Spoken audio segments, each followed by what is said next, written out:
कुछ स्वादिष्ट है बनाना तो playrecipes.com पे जरूर है आना। मेहनती भिखारी। एक श्रीरामपुर नाम के गांव में रेलवे स्टेशन के बाहर बहुत सारे भिखारी बैठा करते थे। उनमें से एक का नाम था सरजू। सरजू को एक बहन थी जिसका नाम था रमा। उसकी जिम्मेदारी सरजू पर होने के कारण सरजू उसकी देखभाल अच्छी तरह से किया करता था। रमा बहुत ही शांत और समझदार लड़की थी। वो 5वीं कक्षा में पढ़ती थी। सरजू जब 15 साल का था तभी उसके माता पिता गुजर जाने की वजह से रमा की जिम्मेदारी उस पर आ जाती है। सरजू के घर के हालात बहुत ही कठिन थे। गरीबी तो उसका पीछा ही नहीं छोड़ रही थी। बहन की पढ़ाई और दोनों का पेट पालने के लिए सरजू स्टेशन पर भीख मांगा करता था। साहब, भगवान के नाम पे दे दो, भगवान आपका भला करेगा। ये लो, कहाँ से आ जाते हैं क्या पता। ऐसा कहकर वो आदमी चला जाता है। वो आदमी जाने के बाद सरजू फिर से भीख मांगने लगता है। भगवान के नाम पे दे दो भैया, तुम्हारा भला होगा, भगवान तुम्हारी हर इच्छा पूरी करेगा। बेटे, भगवान ने तुम्हें ये 2 हाथ दिए हैं, वो भीख मांगने के लिए नहीं दिए हैं। बेहतर है तुम कुछ काम धंधा करो। ऐसा कहकर बूढ़ा आदमी वहाँ से चला जाता है। ये सब सुन सरजू को बहुत बुरा लगता है। वो मन में ठान लेता है कि मैं अपनी पढ़ाई पूरी नहीं कर सका, मगर मैं अपनी बहन को बहुत पढ़ाऊंगा और उसे उसके पैरों पर खड़ा करूंगा। ये सोचकर वो फिर से भीख मांगना शुरू कर देता है। तभी उसकी नज़र एक चाय वाले की दुकान पर जाती है। उसके यहाँ बहुत सारे लोग काम कर रहे थे। उसके मन में एक विचार आता है कि अगर मैं इस चाय की दुकान पर जाऊं और काम मांगूं तो मुझे काम मिल सकता है। चलो कोशिश करके देखता हूँ। ऐसा कहकर सरजू उस चाय वाले की दुकान पर चला जाता है और चाय वाले से, मालिक, क्या आपके यहाँ मुझे कोई नौकरी मिलेगी? अरे तुम तो भिखारी हो ना, फिर तुम्हें नौकरी क्यों चाहिए? मालिक, मुझे काम की बहुत ज़रूरत है। मैं भिखारी का जीवन व्यतीत नहीं करना चाहता। मैं अपने मेहनत से कुछ करना चाहता हूँ। आपके यहाँ मन लगाकर काम करूँगा। आप मुझे एक मौका दे दो मालिक। ठीक है, कल से काम पर आ जाना, लेकिन जो काम मिले वो करना पड़ेगा। हाँ मालिक, आप जो काम बताओगे वो मैं सब करूँगा। ऐसा कहकर सरजू खुशी खुशी अपने घर चला जाता है और अपनी बहन से, रमा, मैं आज बहुत खुश हूँ। मुझे आज काम मिल गया है। अब से मुझे भीख नहीं मांगनी पड़ेगी। भैया, ये तो सच में बहुत अच्छी खबर है। अब आपको भिखारी बन के अपनी जिंदगी गुजारनी नहीं पड़ेगी। मैं बहुत खुश हूँ भैया। अब मैं काम करके कमाऊंगा और तुम मन लगाकर पढ़ाई करना। अगले दिन सरजू दुकान में चला जाता है और वहाँ दिया हुआ काम अच्छी तरह से करता है। सरजू अपना काम बड़ी मेहनत और बड़ी लगन के साथ करने लगा। उसके काम से चाय वाला बहुत खुश था। एक दिन चाय वाला सरजू को बुलाता है और, अरे सूरज, तू इतना मन लगाकर काम करता है, मैं तेरे से बहुत खुश हूँ। तुम तुम्हारी अधूरी पढ़ाई क्यों नहीं पूरी करते बेटा? अगर तुम पढ़ाई करोगे तो बहुत तरक्की करोगे। मालिक, आपने मेरे बारे में इतना सोचा, यही मेरे लिए बहुत बड़ी बात है। मैं आज जो भी कमाता हूँ उससे मेरे बहन की पढ़ाई होती है और खाने पीने का खर्चा भी नहीं निकलता। मालिक, इसमें से मैं पढ़ाई कैसे करूँगा? तुम पढ़ाई शुरू कर दो बेटा, मैं तुम्हारी पढ़ाई का सारा खर्चा उठाऊंगा। और हाँ, जब तुम्हारे पास पैसे आ जाएंगे तब वापस कर देना, ठीक है? ये सब बातें सुन सरजू की आंखें भर आती है और सरजू रोने लगता है। मालिक, हमारे माँ पिताजी के बाद सिर्फ आपने ही मेरा साथ दिया है। आपका यह एहसान मैं जिंदगी भर नहीं भूलूंगा। चलो अब काम करो, और हाँ, आज से रात के स्कूल के लिए एडमिशन करवा लो, ठीक है? हाँ मालिक। ऐसा कहकर सरजू अपना काम करने चला जाता है और शाम के समय नाइट स्कूल में खुद का एडमिशन करवाता है। ये सब सरजू के लिए एक सपना ही था। अब सरजू सोचता है कि अगर मैं कुछ और काम करूं तो पैसे भी मिलेंगे और मालिक का थोड़ा कर्जा भी चुका दूंगा। अब यही बात सोचकर सरजू सुबह उठकर पेपर डाला करता था और चाय की दुकान पर आकर मन लगाकर काम किया करता था, और उसमें जो बचा हुआ समय मिलता था उसमें वो अपनी पढ़ाई पूरी करता था। इधर सरजू और उधर रमा दोनों भी बहुत होशियार बच्चे होने के कारण रमा भी स्कूल में पहले नंबर से आया करती थी। अब एक दिन रमा अपने भैया से, भैया, मैं सोच रही हूँ कि चाय वाले चाचा के यहाँ अगर हम कुछ खाने की चीजें रखें और कुछ नाश्ते को बनाएं तो उनका दुकान बहुत अच्छा चलेगा और आमदनी भी अच्छी आएगी। तुम्हारी कल्पना बहुत अच्छी है रमा। मैं मालिक से बात करके देखता हूँ। अगर उन्होंने हाँ कह दिया तो हम उसमें बहुत मेहनत करेंगे। हाँ भैया, मुझसे जो बन पड़ेगा वो मैं मदद करूँगी। हाँ रमा, मगर तुम सिर्फ तुम्हारी पढ़ाई पर ध्यान दो, बाकी सब मैं देख लूँगा। हाँ भैया।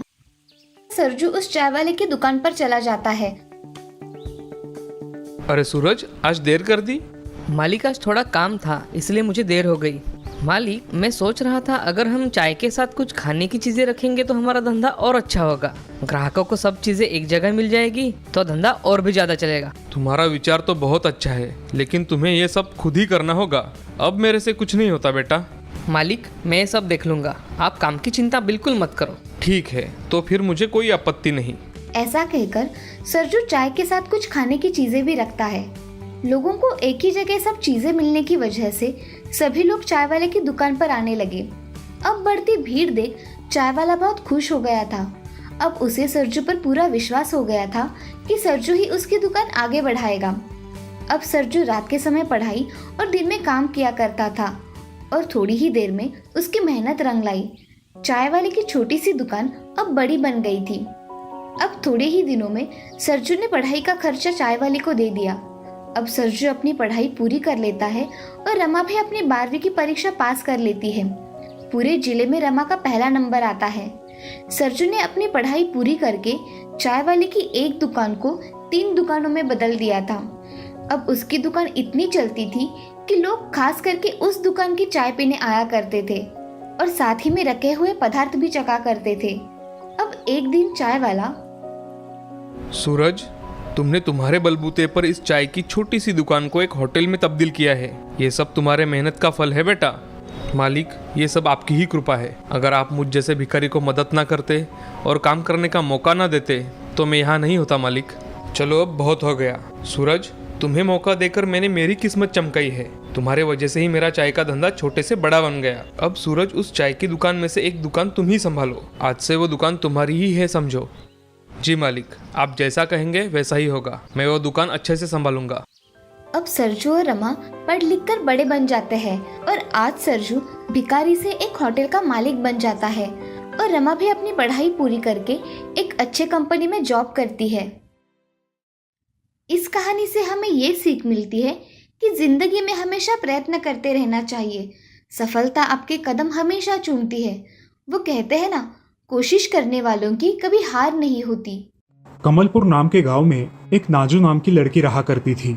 उसके घर में उसकी माँ राधा और उसके पिताजी किशन रहा करते थे।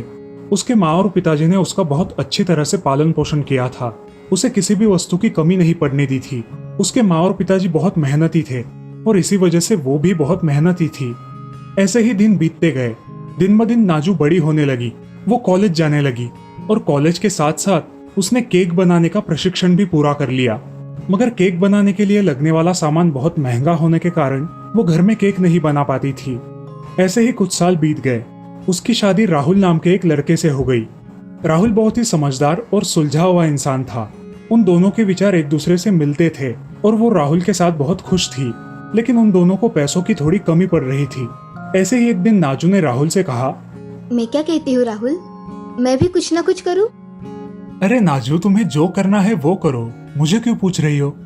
आप सच कह रहे हो? हाँ सच। मगर मुझे कुछ पैसों की जरूरत लगेगी, क्या आप दोगे?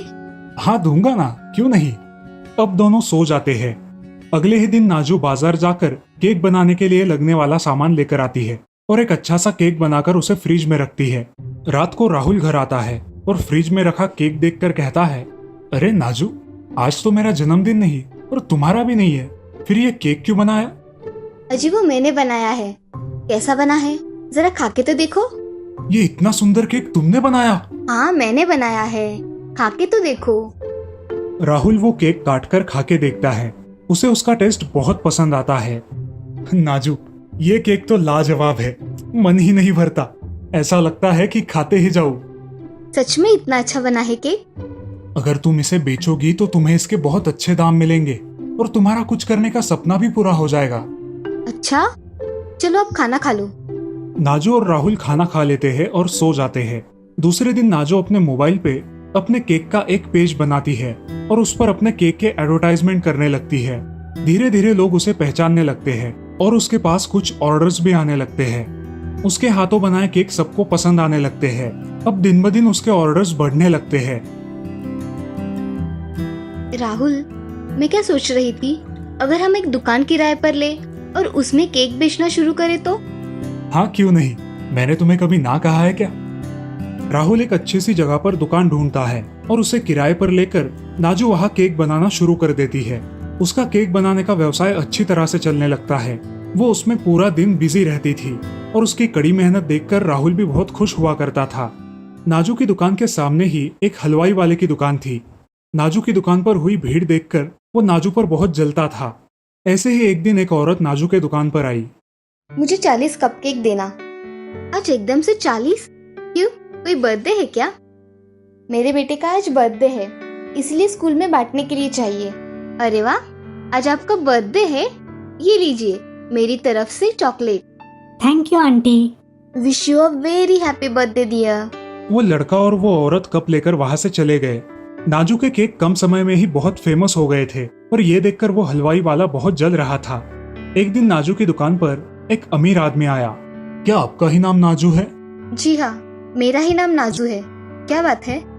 मेरे बेटे को आपके कपकेक बहुत पसंद आते हैं। क्या आप उसके बर्थडे के लिए 100 कपकेक बना के देंगी? जी हाँ, क्यों नहीं, मैं जरूर केक बना के दूंगी। आपको कौन से फ्लेवर की चाहिए? आप चाहिए तो ये केक टेस्ट करके देख सकते हैं। वो अमीर आदमी एक कप केक खा लेता है और ये केक तो बहुत ही लाजवाब है, मुझे यही पसंद आया है। आपको किस दिन ऑर्डर चाहिए? 10 तारीख को मुझे ऑर्डर चाहिए, आज से 3 दिन बाद। जी मिल जाएगा आपको। मैं 3 बजे तक आपकी ऑर्डर तैयार रखूंगी। जी ठीक है। वो अमीर आदमी वहां से चला जाता है और नाजो अपने काम में व्यस्त हो जाती है। ये सब वो सामने वाला हलवाई राम देख रहा था। उसे मन ही मन बहुत जलन होने लगी।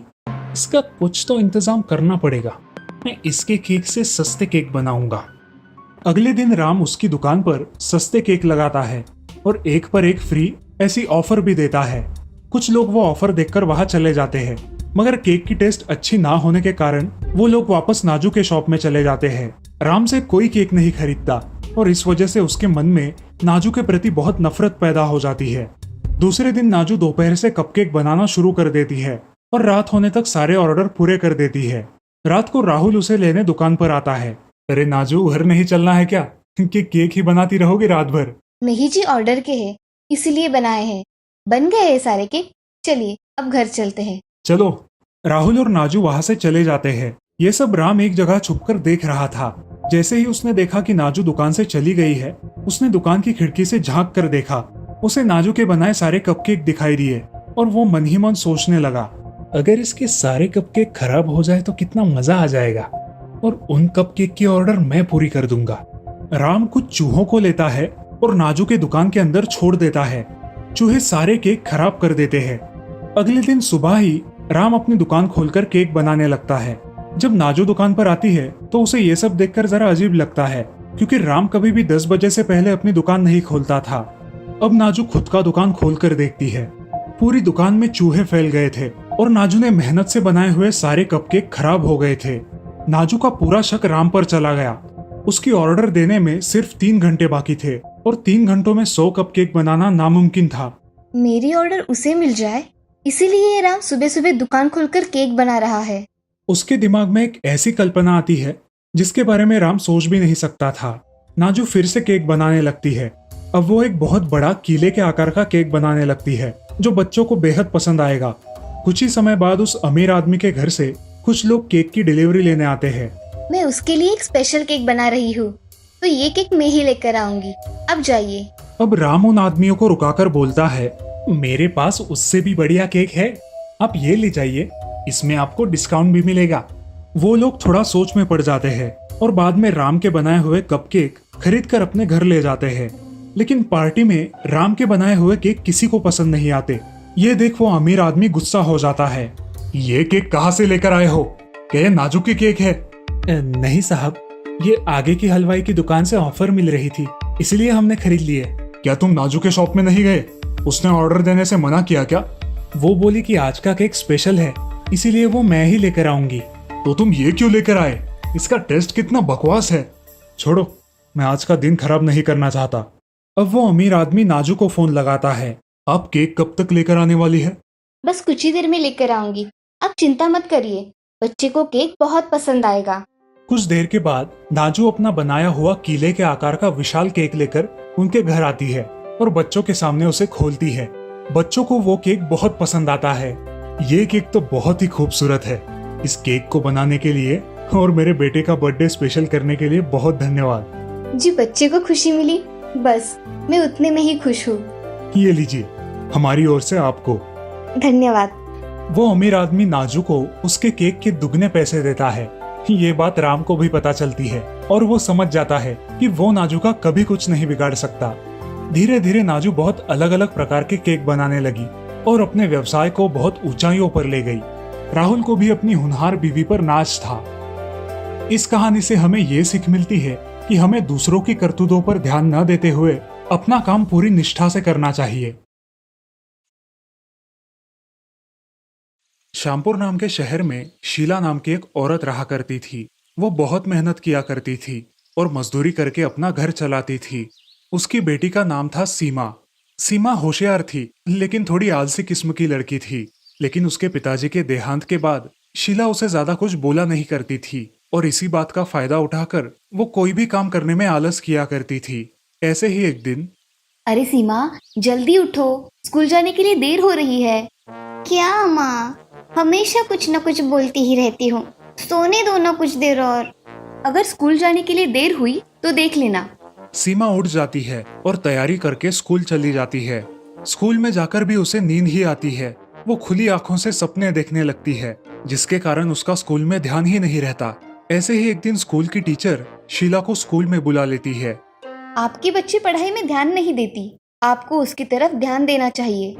जी, मैं काम के लिए बाहर जाती हूँ, उसकी वजह से वो मेरी बात नहीं सुनती। आपको उसकी आलस की आदत निकालनी पड़ेगी। अच्छा, मैं कोशिश करके देखूंगी। ऐसा कहकर शीला वहां से निकल आती है। उसे सीमा की बड़ी चिंता लगी रहती थी। वो हमेशा उसी के बारे में सोचती रहती, लेकिन उसे कोई मार्ग नहीं दिखाई दे रहा था।